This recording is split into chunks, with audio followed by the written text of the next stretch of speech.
नमः श्रीवर्धमानाय निर्धूतकलिलात्मने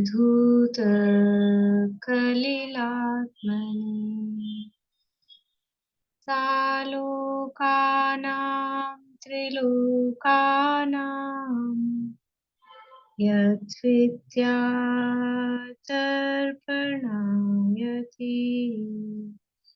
यद्विद्यातर्पणायति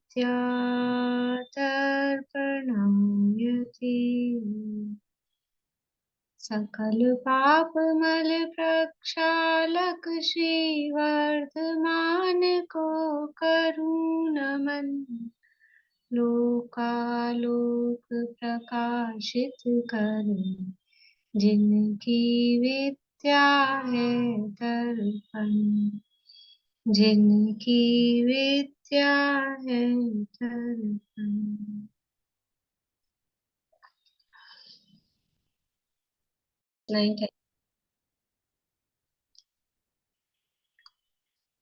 रत्नगण शावकाचार नामक ये ग्रंथ है। इसके अंतर्गत तीसरा अधिकार संपन्न होने के बाद में बीच में समझ लीजिए कि प्रकरण तो चल रहा है सम्यक चारित्र का, और उसमें भी जो चारित्र गृहस्थ का चाहे 3 प्रकार का है, अणुव्रत, गुणव्रत और शिक्षाव्रत। तो अणुव्रतों की चर्चा पूरी हो गई, बीच अब गुणव्रतों की चर्चा करनी है। तो बीच में थोड़ा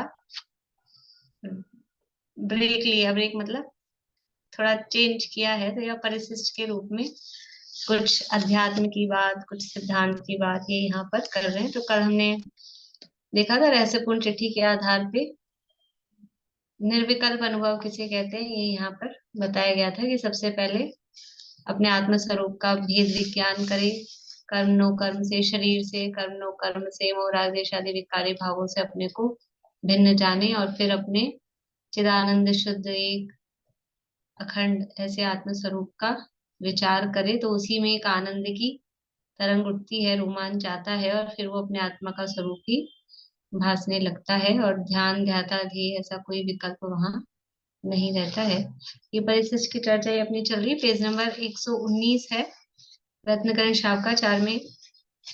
अब इसके बाद में यहाँ पे दिया है नए ज्ञान, नयों का ज्ञान, और वो प्रवचन सार के आधार पे नयों का स्वरूप यहाँ बताया गया है। नए किसे कहते हैं? तत्वार सूत्र में पहले अध्याय में 6 नंबर का सूत्र है, प्रमाण नए रतिगम है। तो वहां नयों का स्वरूप बताया है। इन मतलब वहां तो केवल नाम दिया अधिगम किसके उपायों के रूप में, लेकिन नए किसे कहते हैं? तो नयों के संबंध में पूरे पूरे ग्रंथ भी लिखे गए हैं। वास्तव में नयों की चर्चा समय सार आदि ग्रंथों में की गई है, समय सार में और धवला आदि ग्रंथों में। तो उनमें जिस आधार पे नयों की चर्चा की गई है, उसके आधार पे फिर नयों का स्वरूप बताने वाले ग्रंथ लिखे गए हैं। तो नए किसे कहते हैं कि चलिए बोलिए नीलम, नए किसे कहते हैं? कथन करने की शैली को नए कहते हैं, और कुछ मुख्य में से गौण करके जो कहा जाता है उसको भी नए कहते हैं। मुख्य में से गौण करके कहानी है, मुख्य करके कहा जाता है। गौण में से मुख्य करके कहा जाता गौण में से मुख्य और मुख्य में से गौण नहीं है। वस्तु में मुख्य गौण करके जो कथन किया जाता है, किसी एक धर्म को मुख्य करके कथन किया जाता है, अन्य अपने आप ही गौण होते हैं। तो अनंत धर्मात्मक वस्तु में से किसी एक धर्म को मुख्य करके जो कथन किया जाता है, या फिर मुख्य गौण करने की जो जिनवाणी की पद्धति है, शैली है, उसका नाम नय है। या अनंत धर्मात्मक वस्तु के किसी एक अंश को विषय बनाने वाला ज्ञान अथवा कथन करने वाली वाणी को नय कहते हैं। अलग अलग तरह से इसकी परिभाषा अलग अलग रूप में दी जाती है। ज्ञाता के अभिप्राय को नय कहते हैं, कि वक्ता के अभिप्राय को नय कहते हैं। और अभिप्राय का क्या अर्थ है? कि वही वस्तु के किस विषय को मुख्य किया जा रहा है, जिस विषय को मुख्य किया जा रहा है वो उसका अभिप्राय है। तो उस किसी भी जो भी वस्तु है, उसके जिस धर्म को या जिस विषय को, जिस अंग को मुख्य किया जा रहा है, उसको नय अपना विषय बनाता है। तो नय है वो मुख्य गौण करने की जो कला है, जो पद्धति है, उसका नाम है नय। और प्रमाण मतलब पूरी ओवरऑल वस्तु, सर्वांगीण वस्तु को विषय बनाने वाला वो प्रमाण है। और उस पूरी वस्तु में से किसी एक धर्म को, धर्म मतलब एक गुण को, एक उसके एस्पेक्ट को लेकर उसको विषय बनाने वाला वो नय कहलाता है। तो यहाँ जिनवाणी में मुख्य रूप से दो तरह के नय मिलते हैं। एक तो द्रव्यार्थिक पर्यायार्थिक नय आगम शैली में, और एक निश्चय व्यवहार नय वो अध्यात्म शैली में। इसके अलावा भी अनेक प्रकार के नए जिनवाणी में मिलते हैं। तत्वार सूत्र में जो नए हैं, ना वो द्रव्यार्थिक पर्यायार्थिक नाम से हैं, ना वो निश्चय व्यवहार नाम से हैं। वो नयगम संग्रह व्यवहार ऋजु सूत्र शब्द समवेत रूढ़ एवं भूत, वो सात नए, उनका नाम ही है तत्वार सूत्र के नए, वो उसी नाम से प्रसिद्ध है। यद्यपि उनको भी द्रव्यार्थिक पर्यायार्थिक में बांटा गया है, लेकिन वो सात नए अलग है। इसी तरह से ज्ञान नय, शब्द नय, अर्थ नय, इस रूप में भी तीन नयों की चर्चा मिलती है। और देखा जाए तो नय है वो कथन करने की पद्धति है। तो नय सामान्य रूप से एक, और दो कहें तो ज्ञानात्मक और वचनात्मक, तीन कहें तो ज्ञान नय, शब्द नय, अर्थ नय, सात कहें तो नैगमादि सात नय, और दो भेद करें तो द्रव्यार्थिक पर्यायार्थिक निश्चय व्यवहार, और फिर द्रव्यार्थिक के 10 भेद, पर्यायार्थिक के 6 भेद, ऐसे 16 भेद, निश्चय नय के 4 भेद, व्यवहार नय के 4 भेद, ऐसे 8 भेद। इसी तरह से नयों के भेद हैं। तो प्रवचन सार में अमृतचंद्राचार्य ने जब प्रवचन सार ग्रंथ की टीका पूरी हो गई, तो उसके बाद में 47 नए परिशिष्ट, जैसे ये भी अपन परिशिष्ट पढ़ रहे हैं ना, वैसे ही परिशिष्ट के रूप में 47 नयों की चर्चा वहां पर की है। और इसके अलावा भी फिर संख्यात असंख्यात प्रकार के नए हो सकते हैं। कथन करने की पद्धति है, जितने अनंत भी नए हो सकते हैं। कैसे हो सकते हैं? कि जितने धर्म किसी वस्तु में है, हर धर्म को एक मुख्य करने वाला एक नय है। क्योंकि अनंत धर्मात्मक वस्तु में से किसी एक धर्म को जो विषय बनाए उसे नय कहते हैं। तो अनंत धर्मात्मक वस्तु है, एक धर्म को मुख्य करने वाला एक नय, दूसरे को मुख्य करने वाला दूसरा नय, तीसरे को मुख्य करने वाला तीसरा नय। ऐसे अनंत धर्मों को अलग अलग नय मुख्य करेंगे तो अनंत नय भी हो सकते हैं। जितने वचन विकल्प हैं उतने नए हैं। तो संख्यात नए वचनों की अपेक्षा से, जीव के परिणामों की अपेक्षा से असंख्यात नए, और गुण धर्मों की अपेक्षा से अनंत नए भी संभव होते हैं। नए का मतलब क्या है, और शॉर्ट में कहें तो सापेक्ष कथन करना, अपेक्षा से कथन करना, वो नए कहलाता है। तो यहाँ पर 47 नयों की चर्चा की गई है। लेकिन नाम दिए हैं पेज नंबर 119 पे। इनके ग्रुप्स हैं, 47 नए दिए गए हैं, और इनको कुछ कुछ याद करने की दृष्टि से इनको कुछ कुछ हम जोड़ों में बांटते हैं, किस तरह से हैं। और ये जो नए हैं, ये 47 नए आत्मा का स्वरूप बताने के लिए, जैसे 47 शक्तियां समय सार के बाद में अमृतचंद्राचार्य ने परिशिष्ट के रूप में दी है, वैसे ही यहाँ पर प्रवचन सार में 47 नए दिए गए हैं। ये नए भी मुख्य रूप से आत्मा का स्वरूप बताने के लिए ही, यानी इन नयों का ज्ञान करने से आत्मा के स्वरूप का ज्ञान होता है। इसलिए ये नए और नयों के नाम मतलब स्वरूप सहित वो हमें याद करने चाहिए आत्मा के स्वरूप के चिंतन मनन विचार के लिए, कि कैसा कैसा आत्मा का स्वरूप है अलग अलग दृष्टिकोण से। तो सबसे पहले कहा है द्रव्यनय और दूसरा है पर्यायनय, दो का जोड़ा है, द्रव्यनय और पर्यायनय। द्रव्यनय किसे कहते हैं? देखिए यहाँ जो दिया है प्रवचन सार में ही,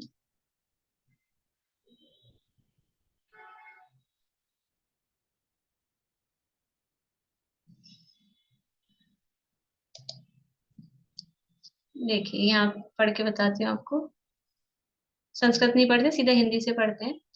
वह अनंत धर्मात्मक आत्म द्रव्य, दिख रहा है आप लोगों को स्क्रीन पे? वह अनंत धर्मात्मक आत्म द्रव्य द्रव्य नय से पट मात्र की भांति चिन्ह मात्र है, और पर्याय नय से तंतु मात्र की भांति दर्शन ज्ञान आदि मात्र है। ये द्रव्य नय और पर्याय नय का स्वरूप वहां दिया है प्रवचन सार में। द्रव्य नयन पट मात्रवत चिन्ह मात्रम, और पर्याय नयन तंतु मात्रवत दर्शन ज्ञान आदि मात्रवत मात्रम। द्रव्य ने क्या कह रहा है कि द्रव्य ने से आत्मा को देखा जा रहा है। तो जैसे कपड़ा होता है, कपड़े को कपड़ा देखना, बस कपड़ा है, ये एक नजर है। और कपड़े में ये ताने हैं और ये बाने हैं, ताना बाने से मिलके बना होता है ना, एक एक सीधी इस तरह से खिंची हुई धागा होता है, दूसरा उसमें फिर वीविंग होती है। तो एक ताना होता है, एक बाना होता है, दोनों साइड धागे होते हैं, कपड़ा ऐसे ही बना होता है। तो जो उसके धागों को देख रहा है कि ये ताना है और ये बाना है, एक तो वो व्यक्ति हो सकता है, और दूसरा व्यक्ति ये हो सकता है कि कपड़ा मात्र, बस कपड़ा है। अभी ताना वाना कम समझ में आता है, तो समझ लो कि एक व्यक्ति तो कपड़ा देख रहा है कि बस ये कपड़ा है, और दूसरा व्यक्ति देख रहा है कि ये कॉटन का है, कि ये सुपर नेट है, कि ये टिश्यू है, कि क्या है, वो उसकी वैरायटी देख रहा है, क्या है, किस तरह की उसकी क्वालिटी देख रहा है। तो जो केवल कपड़ा मात्र देख रहा है, उसकी नजर किस पे है? सोने में ले सकते हैं इस उदाहरण को, कि जिसको चूड़ी दिख रही है, कि अंगूठी दिख रही है, कि इसकी डिजाइन ऐसी है, इसकी डिजाइन ऐसी है, जिसको डिजाइन दिख रही है उसको पर्याय दिख रही है। और जिसको चाहे चूड़ी हो, चाहे अंगूठी हो, चाहे चैन हो, चाहे हार हो, उसको क्या दिख रहा है? सोना मात्र। तो वो द्रव्य को देख रहा है। तो आत्मा कैसा है? द्रव्य ने से आत्मा को देखेंगे तो पट मात्र की भांति, यानी कपड़े की तरह है, वो चिन्ह मात्र। आत्मा कैसा है? चैतन्य मात्र। आत्मा का स्वरूप कैसा है? कि बस चैतन्य, चिन्ह मात्र है। द्रव्य ऐसे आत्मा कैसा है? चैतन्य चैतन्य चैतन्य, चैतन्य चैतन्य भास रयो रे। आत्मा का स्वरूप कैसा है? बस चैतन्य, और कुछ नहीं। और पर्यायन से देखेंगे तो तंतु मात्र की भांति ज्ञान दर्शन आदि मात्र है। पर्याय से देखेंगे तो आत्मा में ज्ञान है, दर्शन है, सुख है, वीर्य है। समयसार में गाथा है 7वीं। व्यवहारेणु विदस्यति नाणस्य चरित दंसनम नाणम न विनाणम न चरितम न दंसनम जानको शुद्धो। व्यवहार ऐसे देखते हैं तो आत्मा में ज्ञान है, दर्शन है, चाहते हैं कि भेद दिख रहे हैं, और निश्चय ऐसे तो बस गायक है। ऐसे ही द्रव्य ऐसे आत्मा चिन्ह मात्र है, बस चैतन्य है और कुछ नहीं। जैसे कपड़ा है, बस कपड़ा है। अरे मान लो अपने को कोई अपन कभी टू व्हीलर पे जा रहे हो, या समझ लो गाड़ी पे भी जा रहे हो, अपने को साफ करनी है, सीट साफ करनी है, कांच साफ करना है, तो क्या पूछते हैं? कपड़ा है क्या कोई साफ करने के लिए? तो कोई पूछे सिल्क का चलेगा कि कॉटन का चलेगा, लाल चलेगा कि काला चलेगा? एक कपड़ा चाहिए, कि फटी हुई बनियान चलेगी, कि अच्छा बढ़िया नया टॉवल चलेगा? ये कपड़ा होना चाहिए, हमको तो पहुंचना है। तो वहां पट मात्र, बस कपड़ा मात्र देख रहे हैं। और जब पहनना हो, उसको यूज लेना हो, तो फिर हम ये देखेंगे कि कौन सा कपड़े की क्वालिटी क्या है, चीज क्या है, वो देखेंगे। तो आत्मा कैसा है? चिन्ह मात्र है, उसमें कोई भेद नहीं, कोई विकल्प नहीं, बस चैतन्य स्वरूप आत्मा है। तो द्रव्य ऐसे, ये एक द्रव्य नाम का धर्म है। यहाँ जो भी 47 नए बताए जा रहे हैं, उस नाम के धर्म, धर्म का मतलब है, अपने शब्दों में कहते हैं धर्म मतलब गुण। एक्चुअल में गुण तो ज्ञान दर्शन आदि गुण भी हैं, गुण धर्म भी होते हैं, लेकिन यहाँ धर्म का मतलब है कि जिनकी जो पर्याय नहीं है, उस रूपी है, परस्पर विरोधी जैसे लगते हैं। जैसे द्रव्य और पर्याय परस्पर विरोधी लगते हैं, उनको धर्म कहते हैं। तो उस नाम का धर्म आत्मा में है, एक द्रव्य नाम का धर्म है आत्मा में। और उस द्रव्य धर्म को विषय बनाने वाली जो ज्ञान की पर्याय है, उसका नाम है द्रव्य नय। ठीक है? जैसे देखो, कठिन लग रहा होगा ऐसे शब्दों में, जैसे कि स्कूल में सब्जेक्ट होता है। स्कूल में सब्जेक्ट क्या होता है? इंग्लिश, मैथ्स, है ना? तो हम क्या बोलते हैं? ये जो इंग्लिश है ना विषय, उसको हमने पढ़ा, तो अपने ज्ञान को भी क्या बोलते हैं? इंग्लिश का ज्ञान, मैथ्स का ज्ञान, ऐसे बोलते हैं। ज्ञान तो ज्ञान ही है ना आत्मा का, ज्ञान तो आत्मा का ही है। लेकिन जिसको विषय बनाता है, उस आधार पे डॉक्टरी का ज्ञान, इंजीनियरिंग का ज्ञान, उस ज्ञान को अलग अलग नाम दिया जाता है। ज्ञान वास्तव में एक ही आत्मा का, लेकिन विषय करने वाले, जिसको विषय बनाया जा रहा है, उस विषय के आधार पे उस ज्ञान के अलग अलग नाम पड़ते हैं। ऐसे ही आत्मा के ज्ञान की पर्याय तो एक ही है, लेकिन वो किसको विषय बना रही है, किसको देख रही है? तो द्रव्य धर्म को देख रही है, तो उस ज्ञान पर्याय को कहते हैं द्रव्य नय। पर्याय धर्म को देख रही है, तो उस ज्ञान पर्याय को कहते हैं पर्याय नय। समझ में आ रही बात? जिसको वो विषय बना रहा है, उस ज्ञान की पर्याय को वो नाम का नय कहा जाता है। तो यहाँ 47 धर्मों के नाम बताएंगे और हर धर्म को विषय बनाने वाली ज्ञान की पर्याय का तत्संबंधी नाम होगा। तो द्रव्य धर्म है, द्रव्य धर्म एक द्रव्य नाम का धर्म है। वो द्रव्य धर्म क्या है कि उसके द्वारा आत्मा चैतन्य स्वरूप, चैतन्य मात्र है बस, और कुछ भेद वेद उसमें नहीं दिखाई देते हैं। और पर्याय धर्म है, तो पर्याय धर्म से आत्मा जैसे ताना बाना कपड़े में होता है, उसकी उसी तरह से आत्मा में ज्ञान है, दर्शन है, सुख है, वीर्य है, इस तरह से अनंत गुण अलग अलग हैं। ये पर्याय न्याय का विषय होता है। ठीक है, देखिए बहुत ज्यादा अब जिनको विशेष जिज्ञासा हो तो डॉक्टर हुकुम चंद जी भारेल की परम भाव प्रकाशक न्याय चक्र नाम की ग्रंथ है, उसमें पूरा ये 47 न्यायों का डिटेल में वर्णन दिया है, तो वहां से जान सकते हैं। मतलब एक एक धर्म का 3-3 4-4 पेज में विस्तार से दिया है। बाकी किसी को कुछ पूछना हो तो फिर पूछ सकते हैं। फिर आगे है अस्तित्व न्याय। अभी 7 न्यायों का जोड़ा है। ठीक है, 2 न्याय तो ये हो गए, द्रव्य न्याय, पर्याय न्याय। याद करते जाइए साथ में, बार बार में बोल लीजिए। द्रव्य न्याय, पर्याय न्याय, ये 2 हो गए।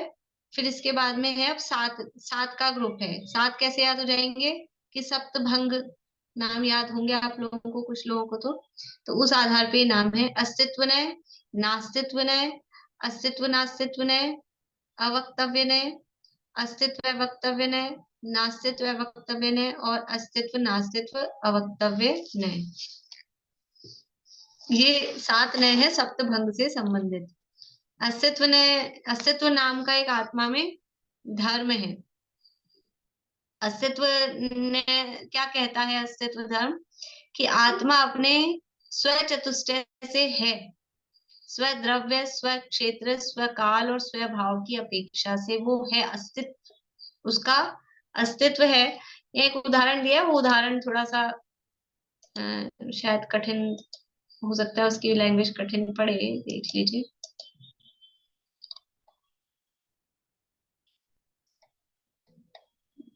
पढ़ देती हूँ, नहीं तो फिर मैं अब आपको अपनी भाषा में बता दूंगी। वह आत्मद्रव्य अस्तित्व न से लोह में डोरी और धनुष के मध्य में स्थित संधान दशा में रहे हुए लक्ष्योन्मुख बाण की भांति स्वद्रव्य क्षेत्र काल भाव की अपेक्षा अस्तित्व वाला है। ये अस्तित्व ने की बात हुई। फिर आगे ना अस्तित्व की है, तो यहाँ उदाहरण दिया है कि कोई बाण होता है, वो धनुष पे ऐसे चढ़ा हुआ है, ऐसे तैयार है, तो वो धनुष, वो जो बाण है, वो बाण कैसा है, लोहमय है, लोहे का है बाण। और किस जगह स्थित है, उसका क्षेत्र क्या है कि वो ऐसा डोरी और धनुष के बीच में से खींच के रखते हैं, देखा होगा ना धनुष बाण। तो वो उस जगह वो उसका क्षेत्र है, डोरी और धनुष के मध्य में। और संधान दशा में रहे हुए, मतलब वो उसका काल है कि किस समय है, बिल्कुल रेडी है, छोड़ने के लिए तैयार है, वो उसको बोलते हैं संधान दशा में रहे हुए। और लक्ष्योन्मुख है, ये उसका भाव है। मतलब ये कह रहे हैं कि वो द्रव्य क्षेत्र काल भाव की अपेक्षा से, वो जैसे बाण है, वो अपने द्रव्य क्षेत्र काल भाव की अपेक्षा से है, कि वो खुद से है। वो लोहा उसका द्रव्य है, वो कहाँ पर है, वो उसका क्षेत्र है, किस समय पर है वो उसका काल है, और किस लिए वो तैयार है, कि लक्ष्य के सन्मुख, वो उसका भाव है।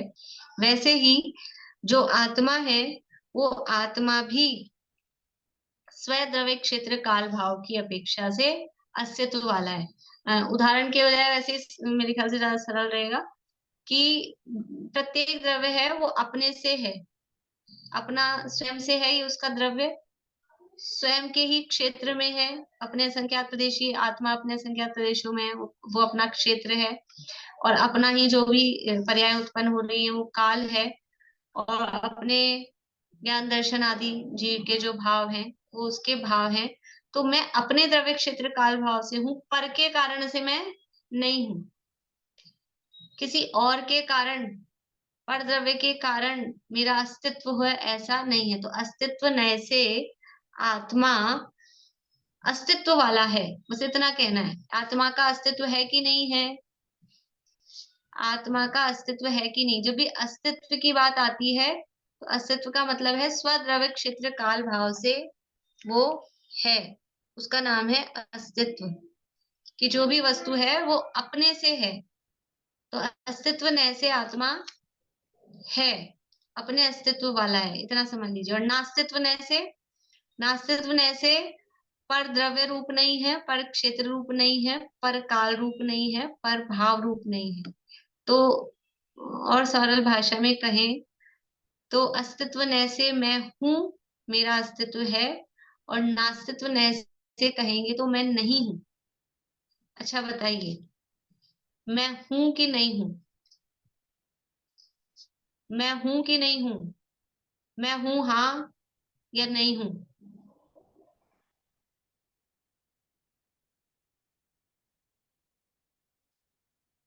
बहुत लोग एक उंगली दिखा रहे हैं, एक दो लोग दो उंगली दिखा रहे हैं, और दो तीन लोग तो तीन उंगली दिखा रहे हैं। देखिए, मैं हूं भी और मैं नहीं भी हूं। ऐसा कैसे हो सकता है? या तो हो ही या नहीं हो। लेकिन जैसे मैं घर में हूं तो मैं बाहर नहीं हूं। मैं इस जगह पर हूं, मैं इस कमरे में हूं तो मैं किचन में नहीं हूं। तो हूं कि नहीं हूं? कि मैं हूं भी और मैं नहीं भी हूं। तो मैं हूं किस नए से, किस दृष्टि से आप देख रहे हो, और किस दृष्टि से देख के कह रहे हो कि मैं हूं? कि अस्तित्व नए से, इसको बोलते हैं। बस इस ये नयों में कुछ नहीं है, वो उदाहरण उदाहरण कठिन लगे, इन नयों में इतना ही कहा है कि बस जिस अपेक्षा से आप देख रहे हो वही नए है। कि अस्तित्व है ना, हर वस्तु का अस्तित्व है, अस्तित्व नए से वो है। और हर वस्तु नास्ती रूप भी है, कि पर की अपेक्षा से नास्ती है। मैं ज्योति हूँ तो मैं सुमन जी नहीं हूँ, नीलम भाभी नहीं हूँ, अनीता जी नहीं हूँ, रेणु जी नहीं हूँ, प्रेमलता जी नहीं हूँ, नहीं हूँ। दो और दो चार, ये अस्तित्व न से। फिर पांच नहीं है, छह नहीं है, सात नहीं है, आठ नहीं है, ये सब क्या है? इन अस्तित्व न से। ठीक है ना? तो बस जो है हाँ बोला जा रहा है वो अस्तित्व न से। और इसके अलावा उसी वस्तु के लिए जो ना नेगेटिव कथन किया जा रहा है वो नास्तित्व नहीं से। तो आत्म द्रव्य है, लेकिन किस अपेक्षा से है? स्वद्रव्य क्षेत्र काल भाव की अपेक्षा से है, पर द्रव्य क्षेत्र काल भाव की अपेक्षा से नहीं। तो अस्तित्व न से है, नास्तित्व न से नहीं है। ये अस्तित्व न और नास्तित्व यानी हर वस्तु में। ये तो आत्मा की मुख्यता से नए कहे गए हैं, लेकिन इनमें से कुछ बहुत सारे नए ऐसे हैं जो सब द्रव्यों में लागू पड़ेंगे। ठीक है ना? सभी द्रव्यों में लागू पड़ेंगे। तो हर द्रव्य वो अस्थि रूप भी है और नास्ति रूप भी है। हर द्रव्य स्वद्रव्य क्षेत्र काल भाव की अपेक्षा से है, और पर द्रव्य क्षेत्र काल भाव की अपेक्षा से नहीं। ये अस्तित्व ने और नास्तित्व ने। समझ में आ रही है आप लोगों को बातें? ठीक है ना? फिर है तीसरा अस्तित्व नास्तित्व ने। अस्तित्व नास्तित्व ने क्या है? कि ये एक अस्तित्व नास्तित्व नाम का धर्म, एक अस्तित्व नाम का धर्म है हर वस्तु में, एक नास्तित्व नाम का धर्म है हर वस्तु में, और एक तीसरा धर्म है अलग। इन दोनों को मिलाया नहीं है। एक अस्तित्व नाम का धर्म अलग है, एक नास्तित्व नाम का धर्म अलग है, और एक अस्तित्व नास्तित्व नाम का धर्म एक सेपरेट अलग धर्म है। वो अस्तित्व नास्तित्व धर्म क्या कहता है? बोलिए मुझे। मतलब जो द्रव्य है वो अपने में ही है, मतलब दूसरे से उसका कोई रिश्ता नहीं है, उससे एकदम मतलब अलग है, क्या बोलते हैं उसको, मतलब भिन्न पर है। क्षेत्र भिन्न है। तो वो मतलब अपना द्रव्य अपने में, उससे दूसरे से कोई लेना देना नहीं है।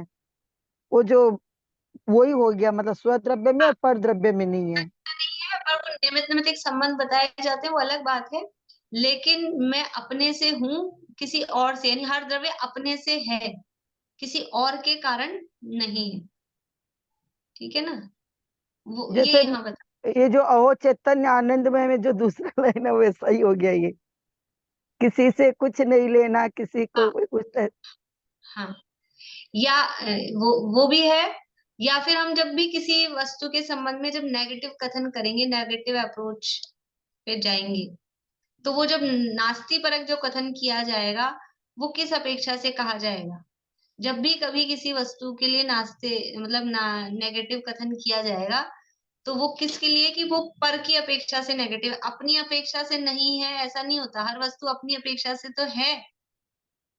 लेकिन जब भी उसका ये नहीं है ऐसा कहा जा रहा है, तो ये नहीं है कहा जा रहा है वो किसी और की अपेक्षा से, किसी और की अपेक्षा से मतलब जैसे कहा जाए, मैं ये कहा जाए मैं नहीं हूं। जब भी ये कहा जाएगा कि मैं, मतलब किसी का नाम लेके कहो, मान लो सुनीता आंटी नहीं है ऐसा कहा, तो सुनीता आंटी नहीं है तो किस, कहाँ नहीं है, जगह जगह पूछी जाएगी, या तो जगह बताओ या टाइम बताओ, या ये खुद की अपेक्षा ही नहीं है क्या, खुद तो है, लेकिन अब ऐसा कहें कि मनोरमा आंटी नहीं है तो सुनीता आंटी है। मान लो कि हमने कमरे में गए और हमको एक्सपेक्टेशन थी कि सुनीता आंटी बैठी होंगी, हमने दरवाजा खोला और अंदर सुनीता आंटी थी नहीं, तो क्या बोलेंगे, मान लो कोई पूछ रहा हो बाहर कि सुनीता आंटी है क्या, हमने देखा कमरे में और बोला सुनीता आंटी नहीं है, तो इसका क्या मतलब हुआ कि इस द्रव्य क्षेत्र काल भाव में नहीं है कि सर्वद्रव्य क्षेत्र काल भाव में ही नहीं है, कि यहाँ नहीं है जहां हम देख रहे थे, बाकी अपने में तो है ही ना, ये अपने में तो है ही, तो बस स्व की अपेक्षा से है वो 80, और जो हमने नहीं है कहा वो पर की अपेक्षा से कहा है कि यहाँ पर द्रव्य क्षेत्र काल भाव में ये नहीं है। ठीक है, घर में चीनी खत्म हो गई, चीनी नहीं है, तो यहाँ हमारे घर में या हमारे डब्बे में यहाँ पर्टिकुलर जगह नहीं है कि दुनिया में से चीनी खत्म हो गई, तो वो पर्टिकुलर जगह पर द्रव्य क्षेत्र काल भाव की अपेक्षा से नहीं है ऐसा कहा जाता है, अपने में तो वो होती ही है।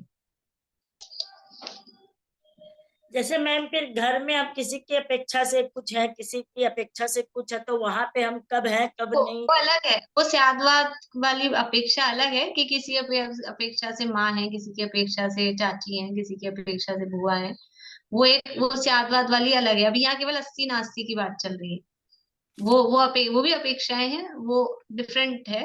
यहाँ केवल अभी अस्ति नास्ति को देखा जा रहा है, क्योंकि एक अस्ति नाम का धर्म है, अस्तित्व धर्म, एक नास्तित्व धर्म।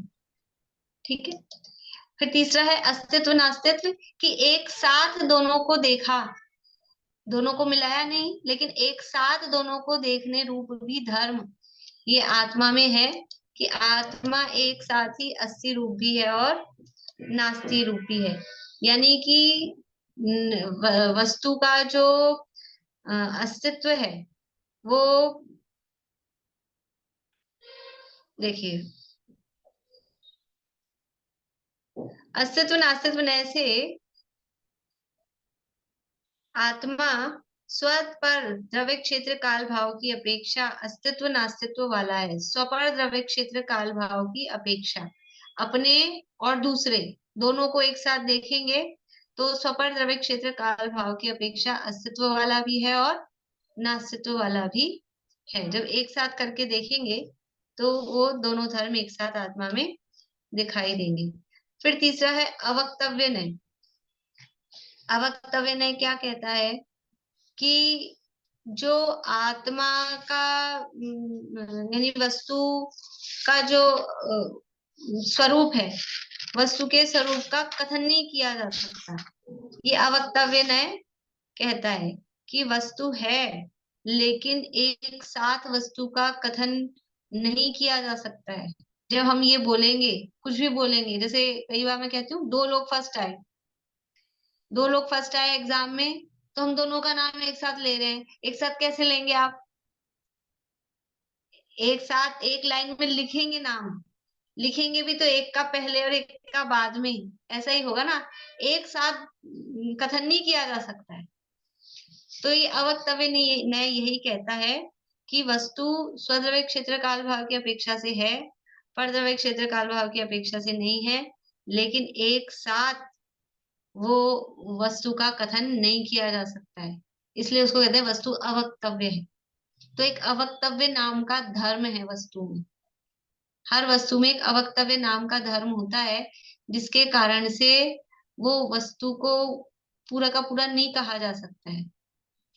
तो अवक्तव्य धर्म से कुछ नहीं कहा जा सकता है। उससे पहले हमने अस्तित्व कहा था, नास्तित्व कहा था, तो उस अपेक्षा से वक्तव्य भी हो रहा था। अरे इतना भी कहा ना कि वस्तु को नहीं कहा जा सकता है, मेरे सिर में दर्द हो रहा है, फिर बताओ कैसा हो रहा है, बच्चों से पूछते हैं कोई बच्चा कहे आके मम्मी पेट में दर्द हो रहा है, कैसा हो रहा है, कैसा वाला हो रहा है। अब कैसा वाला हो रहा है कैसे बताएं? तो कहा नहीं जा सकता है। तो कहा नहीं जा सकता है ये कहकर भी कुछ तो कहा, या फिर किसी चीज के लिए मैं आपको बता नहीं सकती कितना अच्छा था वो। कहीं गए हम और बहुत मजा आया, तो हम आपको बता नहीं सकते। तो बता नहीं सकते ये कहकर भी कुछ तो बताया, तो सर्वथा वक्तव्य नहीं है। लेकिन फिर भी उसको कहा नहीं जा पा रहा है, इसलिए अवक्तव्य है। तो ऐसे वस्तु में अवक्तव्य नाम का धर्म होता है, जिसके कारण से वो एक साथ उसके द्रव्य स्वपर द्रव्य क्षेत्र काल भाव सारे एक साथ नहीं कहे जा सकते हैं, वो अवक्तव्य नहीं। बोलिए। अस्तित्व नास्तित्व नए का उदाहरण कैसे आइडेंटिफाई करेंगे, मतलब एग्जैक्ट?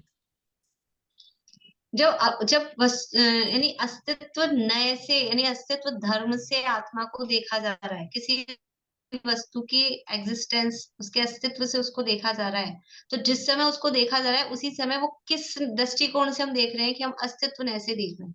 मतलब ये जैसे अपन ऐसे बोलते हैं ना, आपने इन नयों के ज्यादा प्रयोग नहीं सुने होंगे। जैसे ये तो सुना होगा, निश्चय नए से आत्मा ऐसा है, व्यवहार नए से ऐसा है, निश्चय नए से देखे तो ये निश्चय व्यवहार तो सुना होगा। लेकिन इन नयों के नाम नाम नहीं सुने होंगे। क्यों नहीं सुने होंगे? क्योंकि ये प्रयोग में तो आते रहते हैं, लेकिन ऐसे लगाए नहीं जाते। जब जब भी मैं ये कह रही हूँ दीपिका जी है, इसका मतलब ही ये है कि मैं अस्तित्व नए से आपको देख रही हूँ। और जब मैं बोलूंगी, मान लो कभी कभी ऐसा होता है ना, अभी इस क्लास में आपको, और फिर अगली क्लास में मान लो आप निकल जाओ, और फिर मैं सोचू कहाँ है दीपिका जी, तो फिर मैं बोलूंगी अरे वो तो नहीं है। तो अब जब ये कहा दीपिका जी नहीं है, तो ये क्या हो तो गया वो कि ना, नास्तित्व, लेकिन ये इसमें अस्तित्व नास्तित्व नए जो डबल एक साथ है ना, उसका वाला एग्जाम्पल। तीसरा वाला तीसरा वाला ये है कि ये वस्तु में अस्तित्व भी है, उसी समय नास्तित्व भी है। दोनों धर्म एक साथ हैं, तो दोनों को एक साथ कहना, वो अस्तित्व नास्तित्व कहना, या देखना या जानना, वो अस्तित्व वो नास्तित्व। उसका उदाहरण कैसे लेंगे हम? उसका मैं ये उदाहरण पूछ रही हूँ। कैसे लेंगे? अच्छा, उसका उदाहरण आप पूछ रहे हैं, तो यहाँ तो वही दिया है उदाहरण, कि जो धनुष वाला उदाहरण दिया है ना, कि स्वद्रव्य क्षेत्र काल भाव की अपेक्षा से तो वो ऐसा डोरी के मध्य में और ऐसा स्थित है। लेकिन दूसरे किसी धनुष की तरफ से देखो, पर द्रव्य क्षेत्र काल भाव की अपेक्षा से, ना तो वो धनुष ऐसा लगा है, ना वो डोरी के बीच में है, ना वो अलोह में है। इस तरह से उसका उदाहरण लिया है। और दूसरा समझ लो प्रैक्टिकल उदाहरण, पारद्रव्य क्षेत्र काल भाव की अपेक्षा से, देखते हैं इसमें।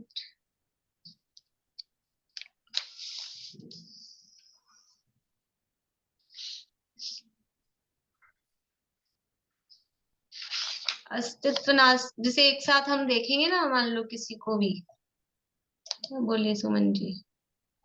हाँ, जैसे अभी क्लास चल रही है, मैं किसी को कहूँ ज्योति मैम घर पर है भी और नहीं भी है, तो ये अस्तित्व नास्तित्व होगा कि आप सामने स्क्रीन पर हो लेकिन घर पे नहीं हो? आपके ऐसा घर? हो सकता है मेरे घर पे, हाँ, मैं अगर किसी को कहती हूँ।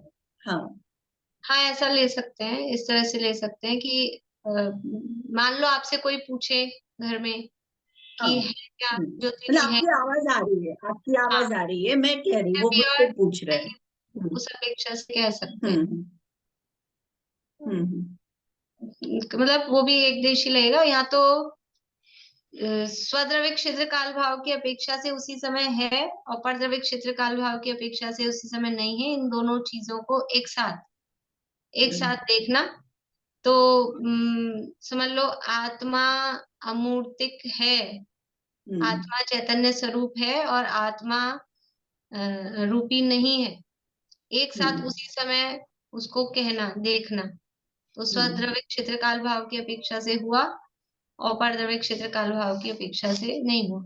और उदाहरण में ऐसे ही लगेगा, मतलब उदाहरण बहुत मतलब जो अपन बाहरी दुनिया के उदाहरण सोचना चाहेंगे ना, तो उसमें थोड़ा सा तो वो आएगा। पर वो उतना ही लगेगा कि एक साथ दोनों। संध्या काल का समय होता है ना, रात हाँ, भी नहीं आई और दिन भी नहीं गया, दिन जो है कि वो रात है, वाला।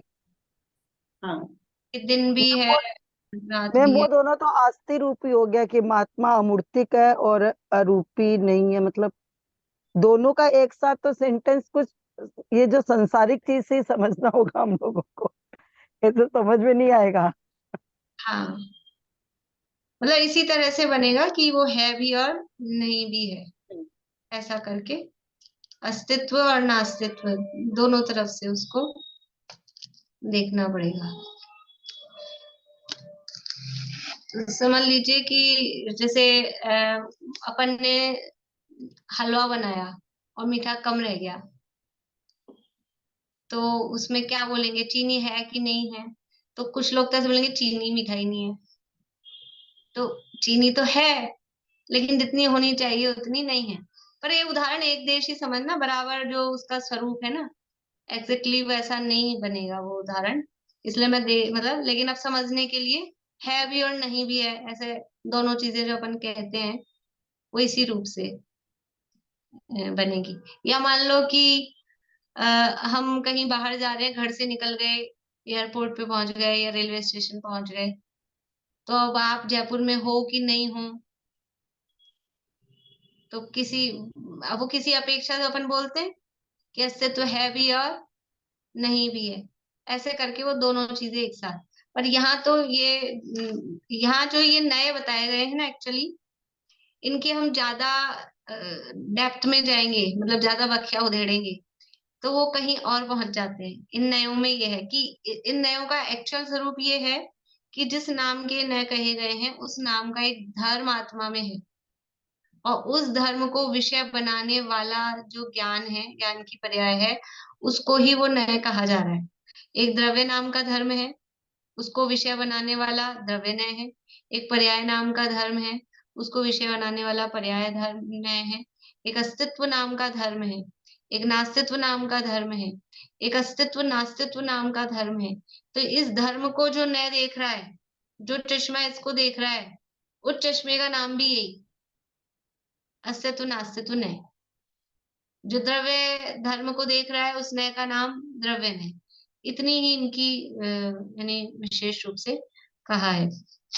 देखिए फिर अवक्तव्य नय क्या है, कि उसको कहा नहीं जा सकता है पूर्ण रूप से, उसका कथन एक साथ में अस्तित्व और नास्तित्व को एक साथ नहीं कहा जा सकता है।